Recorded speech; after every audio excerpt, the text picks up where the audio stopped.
Hey guys, it's the AK Geek here. Wanted to do a follow-up video on my last video that came out about 6 months ago. Particularly in that video, I was asking for some advice on AK side mounts.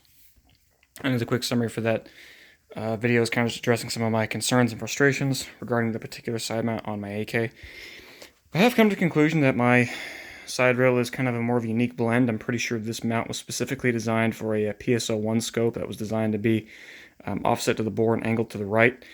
So it's kind of the way most side rails fit on my rail, but as long as they're centered over the bore, which the Optic is on the rail, it's fine. As long as I can get it zeroed and centered over bore, that's all that matters. I have decided since that video to keep this rail for a variety of reasons. Number one, because it's cheap, it's incredibly durable, it retains zero, it's quick release, and it works.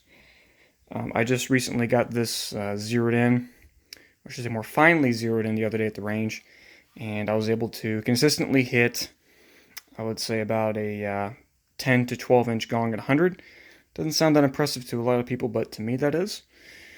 For my shooting, I'm not the best shot in the world, so that was a great improvement for me. And I was also able to stretch this rifle out to shoot at, I would say, at about a 6 to 8 inch gong at 250 yards, and I managed to hit it about 4 times. Considering it's the first time I've ever really spent time shooting at really far range, I'm very happy. And one of the other complaints I had in the video that I did mention was the height of the Optic over the AK. Here's what I've kind of come to the realization of. Every AK, every Optic is going to sit a bit high. That's just the nature of the beast. You just got to get used to it. This is one of the things of the platform. Sure, you can get lower mounting optics, but you know what? It works just fine. One of the things I have noticed is even when guys have, and even the Russians do this, when they have a lower mounted rail, even that goes along the dust cover here, it still sits to be about this height.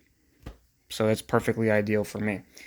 So I'm so satisfied with my decision with that, I even went out and got myself another side rail that has a 3 to 9 power scope on it.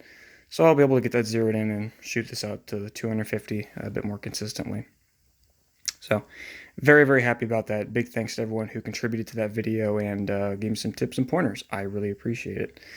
As some further fun news, I got some new stuff coming along the way. There's going to be a review of this rifle eventually. I'll get around to it eventually. And I do have some updates coming up pretty soon on my CZ-P07 and my most recent acquisition being a CZ-82. So stay tuned for that, guys. So again, I really do appreciate everyone who contributed to that video. It means a lot, and it really helped me out. This has been the AK Geek, and I will see you guys later. Thank you.